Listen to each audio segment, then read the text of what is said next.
சொல்லுப்பா. வெங்காயத்தை எரிக்குள்ள எனக்கு ஒரு ஞாபகம் வருது. வெங்காயத்தை எரிக்குள்ள என்ன ஞாபகம் வருது உனக்கு? சின்ன வயசுல ஸ்கூல் படிக்கல நம்ம வந்து லீவ் போடுவோம்ல, அப்ப வந்து காரணம் சொல்லணும்னா வெங்காயத்தை அரிஞ்சு அக்குள்ள வச்சா ஜுரம் வரும், அந்த ஞாபகம் தான் வருது எனக்கு. உனக்கு என்ன ஞாபகம் வருது அது மாதிரி ஸ்கூல் லைஃப்ல? எனக்கா?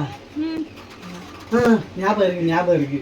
என்ன ஞாபகம் சொல்ல? அது வந்து 6ஆம் கிளாஸ் படிக்கும்போது பொண்ணுங்க ரோஸ் கலர் ரிப்பனு, 7ஆம் கிளாஸ் படிக்கும்போது பொண்ணுங்களுக்கு வந்து பச்சை கலர் ரிப்பனு, 8ஆம் கிளாஸ் படிக்கும்போது பொண்ணுங்களுக்கு வந்து சிவப்பு கலர் ரிப்பனு, 9ஆம் கிளாஸ் படிக்கும்போது பொண்ணுங்களுக்கு வந்து மஞ்சள் கலர் ரிப்பனு, 10ஆம் கிளாஸ் படிக்கும்போது பொண்ணுங்களுக்கு வந்து நீல கலர் ரிப்பனு, 11ஆம் கிளாஸ் படிக்கும்போது பொண்ணுங்களுக்கு வந்து வெள்ளை கலர் ரிப்பனு, 12ஆம் கிளாஸ் படிக்கும்போது பொண்ணுங்களுக்கு வந்து கருப்பு கலர் ரிப்பனு.